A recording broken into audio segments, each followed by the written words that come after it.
CollinsHarris.com. On to the NFL, Colin Kaepernick already stated, that he would like to return to the league. I don't know if it's how true it is, but there's been multiple teams interested in picking him up, with the whole movement going on. Give me a team each that you think, he would thrive in. Elijah, I'm going to start with you. The Winnipeg Blue Bombers. You feel CFL. me? CFL. You said the Winnipeg Blue Bombers? Yeah, they need the a quarterback. Canadian Football League? Last year, they had two different quarterbacks, and they both threw for like 1,700 yards. They need a quarterback bad. Bad. But no, seriously though, I think he should.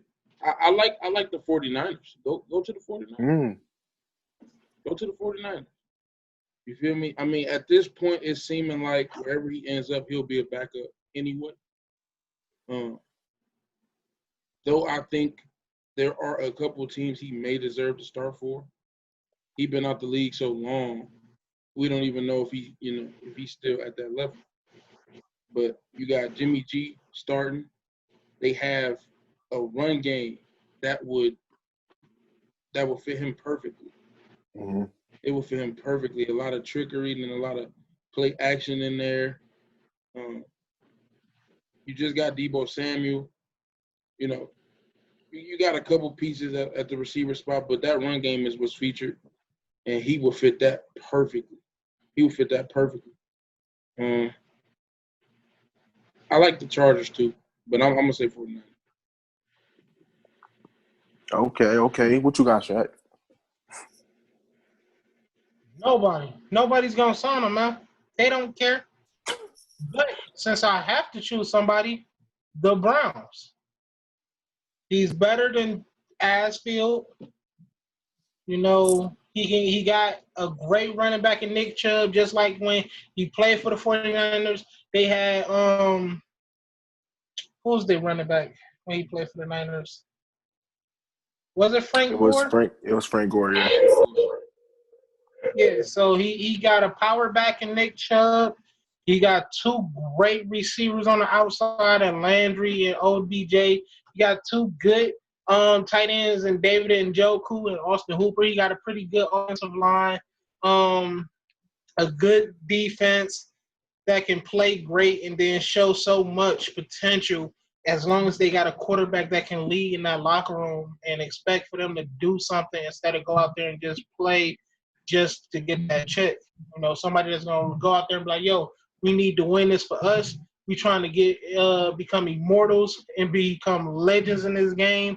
This city never had a football championship since 56, I think it was, or 64.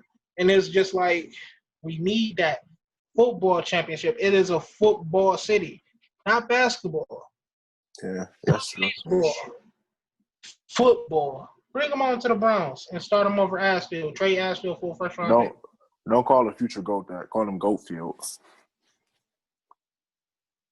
Huh? I'm right here. I don't play for the Browns. I think the best place for him is getting him up with Andy Andy Land and the Chargers. I think he'll fit that. Yeah, I think he'll fit that scheme perfectly, just like with the 49ers.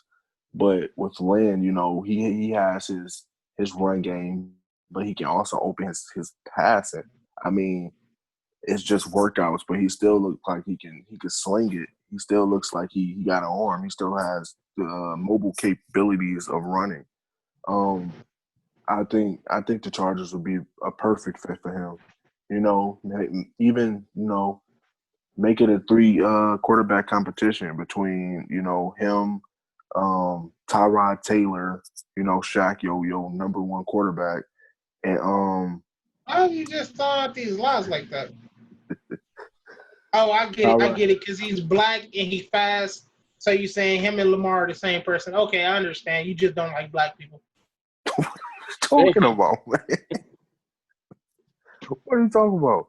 You said in your own quote that you think Tyrod Taylor is one of the best quarterbacks in the past, how many years? You probably was, trolling, but you still said it. I'm not going to dignify that with a response. I said he's better than Trashfield and the Asfield, yeah. I doubt it, Shaq. He never won his job back, Shaq. They didn't give him a chance to. Can you blame him? Yes. They were sabotaging my boy so they can fire Hugh Jackson. What are you talking about? Baker Mayfield had a great year that Don't year. you find it weird? Don't you find it weird how every single time Tyrod was dropping back, it was for a deep pass that took like 8 seconds to develop? And when Baker came in, it was a one-step drop back, 2-step drop back, get the ball out in 2 seconds, run the ball a lot to help you out. Don't you find that weird how they don't do that with Tyrod? Because they were sabotaging my boy. They like, if Tyrod Taylor do good, Hugh Jackson's not going to get fired. So let's make him do bad, sabotage him, and then we're going to be good.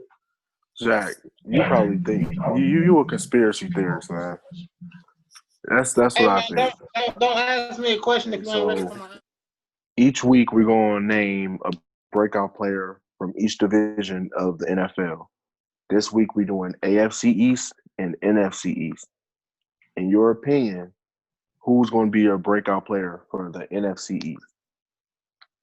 For me, my breakout player, it is 2 of them. And they both from the same team, play opposite sides of the field, play 2 of the most key positions on the field. Both from the same school, both from the same area.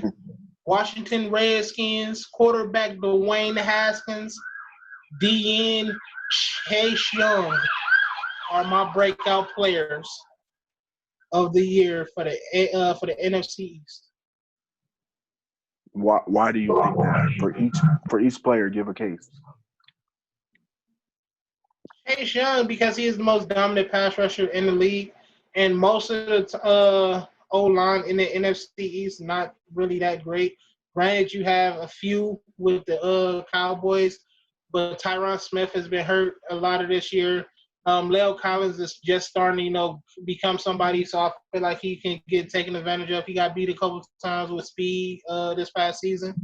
And I think just Chase is just that animal. Like, he's going to be like Joey or Nick Bosa coming out or better. I think he's going to be better because of the way he comes out of his technique and his ability to bend his body like a cat. You think he's going one way, then he's underneath you another way. So it's just like, I feel like Chase Young, just because of the skill set he has and his just natural born physique and body type, is going to make him thrive. And then I choose Dwayne Haskins because he has another year now. He has a coach that actually trusts in what he can do and believe in what he's going to do and wants him there. Because they could have took a quarterback, and they didn't. They chose Chase Young. They said, we're going to trust in you. This is your team. Lead us here. Darius Geis coming back, and hopefully he's going to be fully healthy so they're going to have a better running back. And then they got more receivers to help them out. And it's just going to be the time for them to shine, man. I'm gonna go off of you. With the whole Dwayne Haskins case, did y'all see the videos all over social media? He had to wake up his offensive lineman to block for him. That team was a disaster last year. I think with the new coach, and a coach that actually wants to see him succeed, I think that he's going to have a tremendous year. All that he's the worst in the NFL talk is going to go out of here. And with Chase Young, can you imagine against the Eagles? He's going to terrorize that front. Eagles, look at the Giants. He's going to terrorize the Giants. It's just that those 2 players definitely going to be breakouts. Yep. I'm gonna let you go next, Eli. I definitely like Chase. I don't think you can argue with that one. He's about to have an explosive year. explosive year. If they thought Myles Garrett ate his first year, I see Chase Young having about 15 sacks. Easily. He can easily get that. Yes. The lines that he have to play twice a year, no. And Dallas's old line isn't what it once was either. So Right. I think Chase is gonna eat this year. My favorite receiver out the draft, I just see him having a big year. I'm gonna say CD Lamb. Hmm. I just see him having a big year for sure. I mean, he stands out of this draft class outside of Chase. Obviously, he stands out to me. He just the way he catch and run, get upfield is just yeah. His route running too. Yeah. I mean, crazy. Crazy. He could be another D Hop. He could be like D For Hop. sure. Speaking on that though, like he's gonna be the number 2 receiver. Yeah. And not too many number 2 cornerbacks are gonna be able to check him or shut No, him down. Think exactly. about it. Even with Greedy, I don't think Greedy gonna be able to shut him down when we played on week 4. I think we're gonna have to have that safety over top to help cover him. I mean, he can be the best number 2 in the whole league. He's that good. Now, what I will say though, Greedy ain't no slouch, bro. He's not. I'm not saying. Greedy I'm not not no slouch. Greedy gonna definitely have watch out for the AFC North Yeah, for real, for real. because Yeah. that Brown secondary gonna be something crazy. Yeah. We'll But talk about that I later. think at a later date, save it. I think a player that many has forgotten about. I mean, he's been dealing with injury after injury after injury. I think my breakout player is going to be Deshaun Jackson for the Eagles. People forgot how special this player can be. People have forgotten how much on special teams he can do, what he can do on special teams, what he can do as a deep threat. And Carson Wentz is starting under center.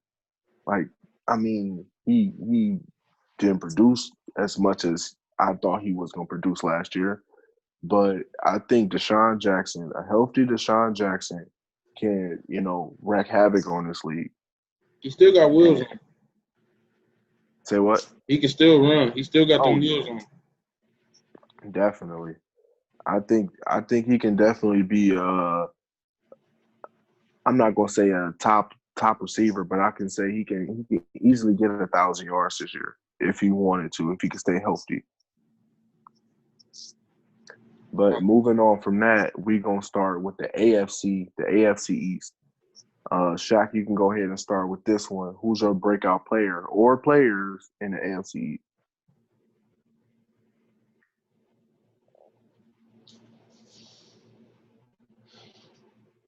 Two quarterbacks, man. One, Mr. I'm seeing ghosts, Sam Darnold. I feel like this is the time for him to show up, step up and show what he can do. You know, he was supposed to be the best quarterback coming out 2 years ago. They got Le'Veon Bell. You know, he can no longer get the kissing disease or illness, I guess, when that he got this year. So my first one, I would say Sam Darnold. My second one, it will be Tua when he does come in. I just think that Tua is he a special quarterback, and I feel like he's gonna take that job from Ryan Fitzpatrick within the first 4 weeks, probably. As long as they 100% sure that his hip is great and that his flexibility is good enough for him to go in there and they won't have to worry. They built up that offensive line this past season and through the draft and through free agency. So it's like this is the time, get your quarterback out there, trust in him, believe that he is the one, because clearly Josh Rosen wasn't. Ryan Fitzpatrick is a good stopgap, but Tua Tagovailoa is I the one to feel it. beat. Okay. Elijah, you want to go off that? I'm actually going to go exactly off that, but I got two linemen. You got one lineman that was drafted to protect Tua, one lineman that was drafted to protect Sam Darnold. You Andrew got Thomas. Austin Jackson, No, Mekhi Becton. Malachi Becton, right? Yeah. I see them two having really good years. And they have to. I think that's the best situation for both of them. You're gonna come in, you're gonna start, and you're demanded to be great. Not great, but good enough at this point. You're demanded to be good enough. And I think they're gonna live up to that. I like what Mekhi Becton brings to the table. He got a few technique issues, but that boy is a mauler. He gonna move bodies. You feel me? He's a fighter. He's blocking to the whistle. You feel me? But then you got Austin Jackson, who is technique personified, and he can beat up on you too. I think both of these dudes are gonna transcend. They're gonna make the transition quite effortlessly. I like those picks. I think I think this offensive line class might be one of the best offensive line classes we done Loaded. had It's in loaded, a man. while. I'm talking about since the 90s. Yeah. This class is crazy with offensive linemen. And I like our pick. I like every single pick of offensive linemen in the first, second round, even the second round. It was a deep class in this position. But moving off both of y'all, I'm going to go ahead and say Matt Breida for the Dolphins. I think when they finally decide, I don't know if they're gonna start on week 1, but when they finally decide to start Tua Tagovailoa, I think him and Matt Breida can be one of the best 1-2 combos in the league. Plus, you got that offensive lineman there to help you. They increased their stock this offseason. I think they're gonna win more than 2-3 games this year.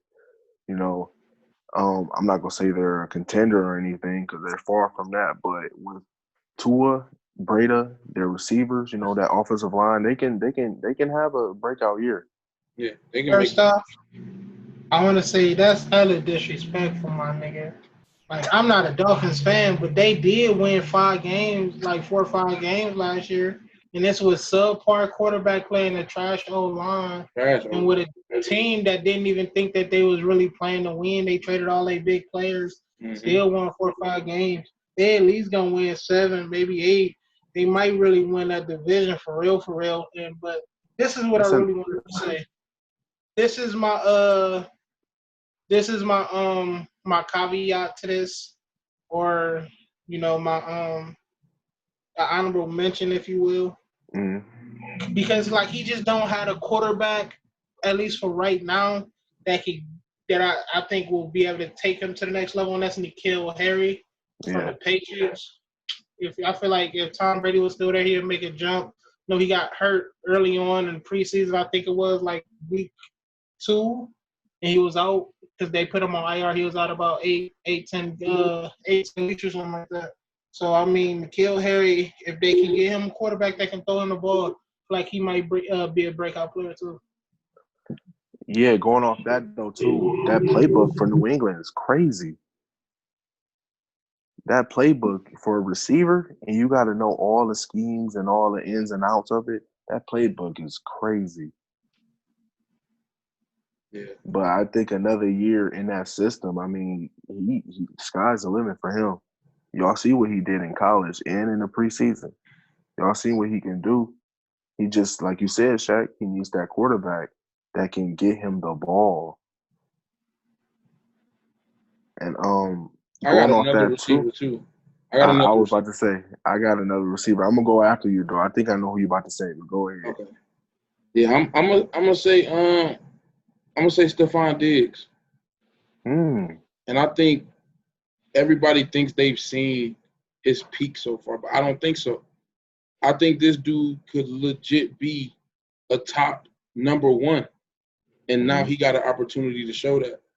So, it's no other time than the present. This is the year he got to step up and be that guy. For sure.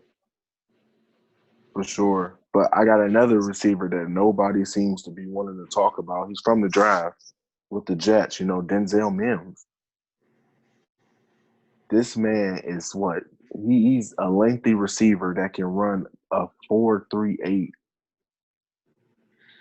He has speed. He has size. And if Sam Darnold is what he's capable of becoming, you know, I think the sky's the limit for him too. This class is just so deep from this draft. I mean, it's deep as hell, and I think this is probably going to be one of the best seasons for rookies. I think it's going to be more than one candidate for Rookie of the Year on both sides of the ball. You know, past years you had one or two, but I think you can legitimately get like 4 or 5 contenders for Rookie of the Year. Yeah, it's loaded. For real. This draft was a good one. If everybody live up to their potential, this could be one of the best drafts ever. But with that being said, next week is gonna get good. You know, we got the AFC North and the NFC North, so I definitely want to hear y'all opinions on that one. But this was a good session right here, man. We got some trash talk going on, but I'll see y'all next week. You ain't even do the Jamal Adams thing, fool. It was running too long. He said it was next week.